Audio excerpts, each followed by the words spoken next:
Polisi menangkap 2 orang pria yang terbukti memiliki senjata api ilegal. Dari 2 pria tersebut, seorang pelaku diantaranya merupakan spesialis yang mengubah airsoft gun menjadi senjata api asli. Sementara, satu pelaku lainnya menggunakan senjata api untuk melakukan penipuan. 2 pria yang ditangkap polisi berinisial FPR dan RAM. Polisi menangkap keduanya lantaran memiliki senjata api yang tidak dilengkapi dengan surat izin. Selain senjata api, polisi juga menyita ratusan butir amunisi dan perlengkapan militer serta sejumlah senjata tajam. FPR ditangkap polisi setelah ada pengaduan dari seseorang atas kasus penipuan dan penggelapan. Dalam pengaduan tersebut, korban penipuan menyatakan bahwa FPR memiliki senjata api. Polisi lalu menangkap FPR saat melakukan pertemuan di sebuah kafe dengan salah satu korbannya. Usai menangkap FPR, polisi melakukan pengembangan lebih lanjut. Hasilnya, polisi kemudian menangkap pelaku lain berinisial RAM. Saat melakukan penggeledahan di rumah RAM, polisi menemukan 3 senjata api rakitan dan perlengkapan militer lainnya. Menurut polisi, RAM sering menerima pesanan untuk mengubah airsoft gun menjadi senjata api. Dalam sekali melakukan jasanya, RAM memasang tarif 1 hingga 5 juta rupiah. Akibat perbuatan yang dilakukan, kedua pelaku akan dijerat dengan pasal 1 ayat 1 Undang-Undang Nomor 12 Tahun 1951 tentang senjata api dengan ancaman maksimal 20 tahun penjara. Ini berawal kasusnya pada saat di Polresta itu menerima laporan kasus penipuan dan penggelapan. Ada seseorang yang melaporkan kepada kita di Polres. Waktu itu kita sarankan untuk membuat pengaduan. Tapi ternyata dapat informasi lagi bahwa akan bertemu dengan si tersangka ini. Mereka berjanji untuk bertemu di salah satu kafe di Rapal. Ini kejadian pada hari Kamis, tanggal 20 Agustus 2020, pagi hari pukul 07.30. Nah, pada saat mereka berjanji bertemu itu, kita dari Polresta hadir di sana dari Sabara dan dari Reskrim, ya, termasuk yang piket Pawas pada saat itu. Lalu kita amankan ini tersangka ini. Dari tersangka ini setelah kita amankan, kita lakukan penggeledahan. Nah, ternyata dari penggeledahan itu ditemukan senpi. Ya, senpi ini senpi asli. Ya, senpi yang organik, ya. Jadi betul-betul dia yang bukan dari rakitan. Ya. Lalu dilakukan lagi penggeledahan kepada yang bersangkutan, ditemukan ada berbagai macam barang yang kami temukan, nanti saya jelaskan lebih lanjut barang buktinya. Nah, dari pengembangan tersangka 1 FPR ini, kita kembangkan ke yang berikutnya, ke yang kedua, yaitu tersangka RAM. Dari tersangka kedua, RAM ini, kita juga berhasil mengamankan lagi ada 2 senpi, ya, rakitan, dan juga ada beberapa amunisi dan juga perlengkapan militer lainnya, termasuk ada baju loreng, ya, baju loreng TNI. Simon Alfredo melaporkan. Pencurian sepeda motor di parkiran Puskesmas Kecamatan Singosari, Kabupaten Malang, terekam kamera pengawas atau CCTV milik Puskesmas setempat. Hingga kini, aksi kedua pelaku yang sempat viral di media sosial dalam penyelidikan aparat kepolisian sektor Singosari Polres Malang. Aksi 2 pemuda melakukan pencurian sepeda motor pegawai Puskesmas Singosari, Kabupaten Malang, terekam kamera pengawas atau CCTV. Terlihat dalam rekaman kamera pengawas, kedua pelaku berusaha merusak kunci 2 kendaraan bermotor yang terparkir di area parkir pegawai Puskesmas Singosari, namun yang berhasil dibawa kabur 1 unit sepeda motor. Peristiwa pencurian terjadi sekitar pukul 4.30 waktu setempat.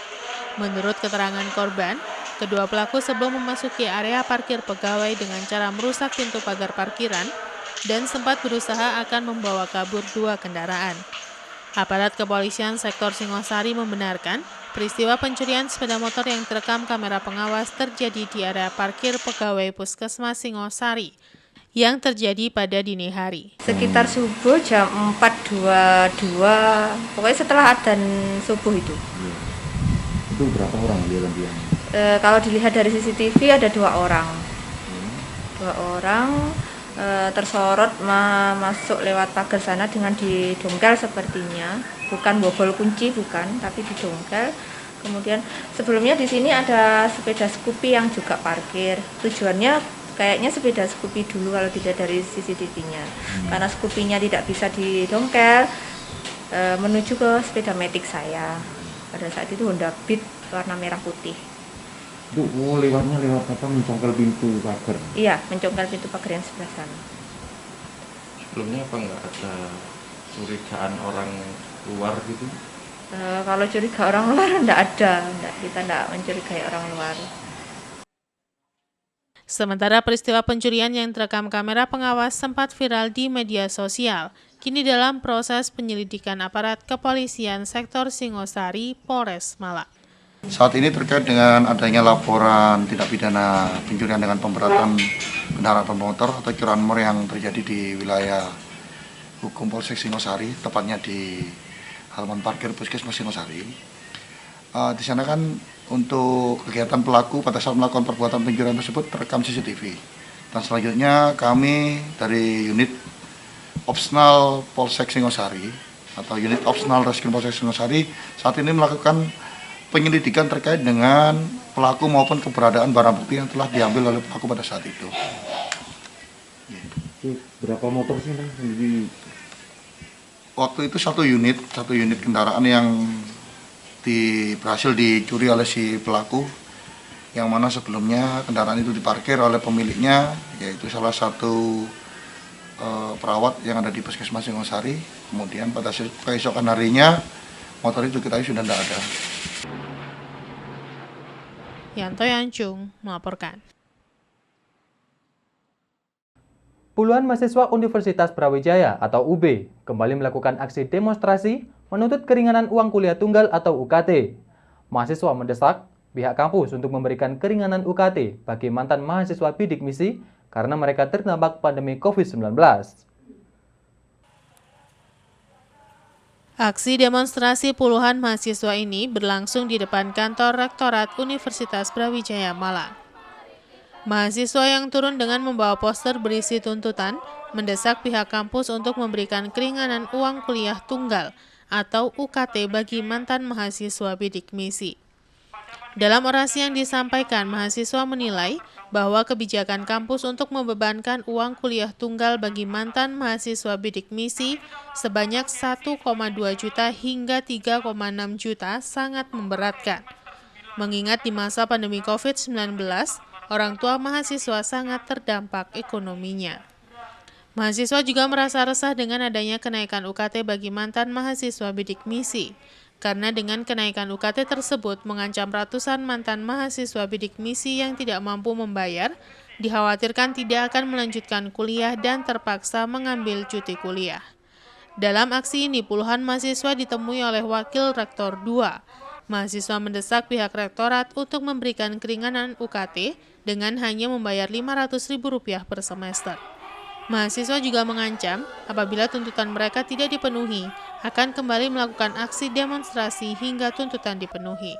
Ini benar-benar kami sudah tidak bisa toleransi apa yang sudah dikeluarkan rektorat, karena sekali lagi kami kesini juga mengacu pada tahun-tahun sebelumnya, yang mana bidik misi extend itu UKT-nya Rp500.000. Hemat kami di kondisi pandemi harusnya Rp500.000 itu sudah maksimal, bahkan harusnya itu kita bisa dibebaskan dari UKT bidik misi extend. Tapi kan dari pemaparan di atas tadi, Bapak Wakil Rektor tidak bisa menjawab pertanyaan kita. Pertanyaan yang pertama adalah dari mana dasarnya UKT 2.400.000, karena di UB golongan UKT 2.400.000 nggak ada. Itu tidak menjawab pertanyaan kami. Kemudian untuk masalah bantuan keuangan itu pun pihak rektorat menyalahi aturan, karena di dalam peraturan rektor itu bantuan keuangan untuk yang terdampak COVID itu ditutup H-5 penutupan pembayaran UKT, artinya tanggal kemarin, tapi di bulan Juli itu sudah ditutup. Dan itu membuat teman-teman bidik misi tidak sama sekali berkesempatan untuk melakukan penurunan UKT.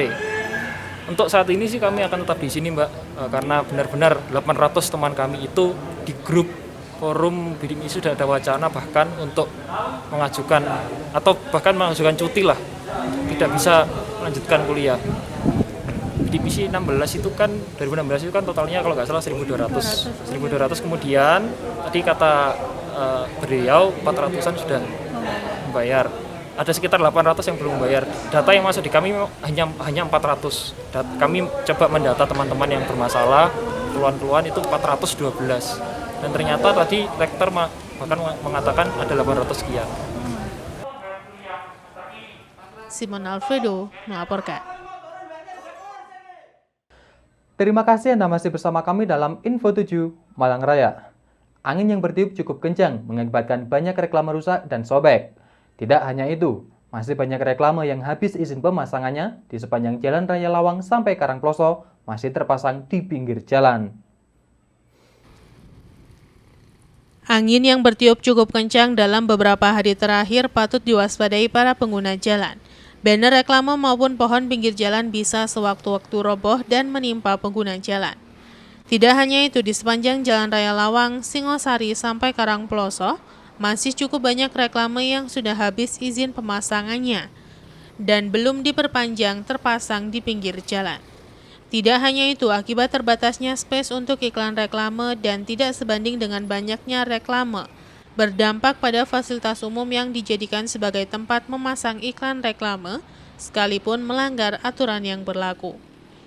Menurut salah seorang pengguna jalan mengungkapkan ketidaknyamanannya dengan kondisi iklan reklame yang dipasang sembarangan, terutama dipaku di pohon, tiang listrik, dan fasilitas umum lainnya. Di lokasi pinggir Jalan Raya Karangploso terlihat beberapa iklan yang sudah dalam kondisi rusak dan sobek, serta pohon pelindung dijadikan sebagai tempat pemasangan reklame, sehingga penuh dengan tali yang tidak dibersihkan pada saat reklame dilepas. Ya, rasa jelek aja, Mas. Ya, Kayak pohon dipaku gitu, Ya. ya nggak rusak. Ya, Kayak nempel-nempel gitu. Jadi kelihatan sudah kayak kotor. Iya. Kira-kira ada kurang pengawasan apa gimana ya? Kalau pengawasan juga kurang, kesadaran masyarakat juga kurang. Pihak pemasang tentunya kan? Iya. Iya. Seharusnya kan kalau sudah habis izinnya harusnya segera ada penertiban kan harusnya. Iya. Tapi masih banyak yang izinnya sudah habis tapi masih belum ditertibkan gimana? Iya. Itu kan masuk buat PAD sebetulnya kan dari pajak ikan reklame. Harusnya ya dicopoti, Mas. Iya. Dilepas semua. Iya. Juga dari petugasnya juga melepas. Iya. Kesadaran dari masyarakat yang harus ditingkatkan. Berarti Mas ya, operasi penertiban harus rutin ya? Iya, rutin. Harus rutin ya. Iwan Hikmawan melaporkan. Akibat harga jual murah, tanaman cenderung dibiarkan tanpa perawatan sehingga mengalami kerusakan. Masih rendahnya harga jual sayuran mengakibatkan petani mengalami kerugian banyak. Harga obat-obatan dan biaya pemeliharaan yang semakin mahal seringkali mengakibatkan kerugian petani akibat hasil penjualan panen tidak sebanding dengan pengeluaran. Kondisi ini banyak dialami oleh para petani di Malang Raya pada khususnya akibat harga sayuran sedang lesu alias tidak menggembirakan sejak beberapa bulan yang lalu.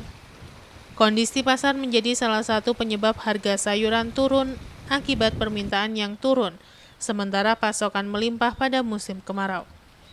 Menurut salah seorang petani di kawasan Jonrejo menjelaskan, harga sayuran sebagian besar relatif turun, hanya beberapa yang naik sehingga komoditi yang harganya murah banyak tidak laku di pasaran. Di lokasi terlihat tanaman kubis milik petani mengalami kerusakan parah akibat tidak optimalnya perawatan dan cenderung dibiarkan akibat harga jual yang murah dan belum ada kenaikan. Tidak hanya itu, kenaikan harga seledri dari 1.000 menjadi 2.000 masih berat untuk bisa mengembalikan modal yang telah dikeluarkan. Kalau kubis 1.000, kalau Andewi 1.000. Itu asalnya berapa? Andewi asalnya? Asalnya ya kalau 2.500 ya dapat utuh. Masih normal, tapi harga 1.000 jelas itu ya? Iya, kalau 1.000 itu Modal sudah nggak balik ya? Nggak balik. Ini rata-rata semua ya, banyak Ya, turunnya ya? Iya. Berapa persen nih Mas? Apa ya? Yang turunnya harganya? Mungkin dari biasa normal harga sekian, sekarang di harga sekian, berapa persen kira-kira? Apa ya? Normalnya? Normalnya Kalau kubis kan normal biasanya kadang-kadang 3.000 ya? ya 3.000. Jadi kalau 1.000 sudah? Sekarang 1.000 udah Nggak balik ya? nggak balik. Kalau Udah pengaruh ya cuaca gimana pengaruh cuaca ini? Kalau cuacanya ya kalau untuk sayuran kalau ada ya Sulit ya. Tapi untuk lain ini cuaca bagus termasuk bagus ya. Penyakit termasuk kurang ya. iya Jadi hasilnya juga panen melimpah ya. melimpah. Sementara permintaan juga terbatas ya. Oh makanya harganya sekarang banyak yang turun. Kira-kira kalau diprediksi kapan harga merangkak naik lagi kira-kira? Ya bulan depan ini benar naik semua. Udah naik ya. Iya. Nanti kalau harganya murah banyak yang dibuang berarti kalau gitu ya. Banyak dibuang. Apa aja itu yang salah satu? Wortel, Ya. nopo, kubis, andewi, Iya. sama apa? Sawi Bokas. ya sawi daging itu. Sawi daging. Iya, Oh berarti sekarang agak repot berpetani ya. Iya. Iwan Hikmawan melaporkan. Terima kasih Anda masih bersama kami dalam Info 7 Malang Raya. Perencanaan pembangunan revitalisasi Pasar Besar Batu terus dikebut. Pembahasan revitalisasi pasar kini sudah berada pada tahap perencanaan konsep organisasi ruang. Dalam waktu dekat, pemerintah Kota Batu akan mensosialisasikan detail engineering desain revitalisasi pasar besar tersebut.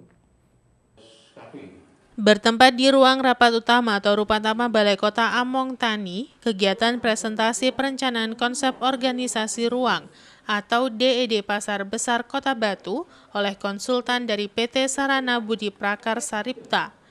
Hadir dalam acara tersebut Wali Kota Batu Dewanti Rumpoko, Wakil Wali Kota Batu Punjul Santoso, dan Kepala Dinas Koperasi, Usaha Mikro dan Perdagangan atau Diskumdak, serta sejumlah stakeholder lainnya. Dalam presentasi tersebut, bangunan Pasar Besar Kota Batu akan ada 3 lantai yang disesuaikan dengan kontur kemiringan atas dan bawah mencapai 17 meter. Sedangkan konsepnya tetap pasar tradisional, namun ada tambahan pasar modern untuk menampung UMKM dan kuliner. Wali Kota Batu Dewanti Rumpoko menyampaikan bahwa rencananya akan dilengkapi co-working space yang ditempatkan di lantai 3 dekat parkir sebagai tempat bagi kalangan pekerja muda yang belum memiliki kantor untuk menempati fasilitas, mewadahi masukan dari pemuda Kota Batu agar bisa meramaikan dan bertransaksi di Pasar Besar Batu. Kemudian ada fasilitas pelayanan publik 1 pintu untuk memudahkan masyarakat dalam mengurus administrasi seperti kependudukan, SIM, dan lainnya. Sementara dalam waktu dekat, pemerintah Kota Batu akan segera mensosialisasikan DED tersebut serta melakukan sinkronisasi pendataan pedagang pasar. Alhamdulillah, akhirnya DED yang saya tunggu-tunggu sudah bisa dipresentasikan. Walaupun ini saya minta maju 2 hari. Tadinya kemarin jadwalnya kalau nggak Rebo Kemis, karena saya sibuk di Rebo Kemis, saya minta sekarang yang walaupun masih ada hal-hal yang harus dipenuhi, tetapi kita sudah lihat gambaran secara garis besar dan keseluruhan detail pun kita sudah tahu. Nah untuk itu doakan ini nanti setelah selesai digarap ini kita akan mensosialisasikan kepada para pedagang. Tadi juga perwakilan pedagang ada yang hadir 1 supaya memberi masukan. Nah mudah-mudahan nanti ketika ke pedagang itu semua sudah lancar. Pasar tradisional itu ada, tetapi kemudian pasar modern, kemudian kuliner, UMKM itu juga ada di situ, diwadahi di situ. Nah, yang belum bisa kita positif iya apa enggak itu adalah co-working space sama pelayanan 1 pintu. Saya minta sebetulnya ada di situ, tetapi karena ini bangunan adalah konsepnya pasar, harus berizin dulu kepada PUPR. Apakah boleh di situ? Nah, kalau boleh dilanjutkan. Kalau tidak, nanti itu akan menjadi program tambahan setelah selesai dibangun. Antara lantai yang jalan kontur yang bawah ke atas itu perbedaannya tuh 17 meter. Sehingga ketika walaupun tidak ditingkat, itu ketika dibangun kayaknya bertingkat. Nah, yang dimainkan, yang dikonsep oleh teman-teman dari konsultan itu sudah sesuai dengan kontur yang ada. Jadi walaupun nanti ini ada di lantai bawah di sini, ini bisa di tingkat 2 dari sini gitu, ngerti ya? Jadi kan ini kan gini, 17 meter bahkan tinggi banget. Sehingga kalau ini dasar, ini bisa dari sini, ini ground bawah. Sementara yang di sebelah sini bisa jadi lantai 1 di tingkat ini. Gitu. Jadi ini sangat unik kalau saya bilang ya Pak Wawa ya. Gitu. Nah ini pinter-pinter konsultan yang merencanakan untuk mendesain sesuai dengan kontur tanah. Dan kami melihat itu sudah dilakukan dengan baik sekali ya Pak Wawa. Yanto Yanjung melaporkan.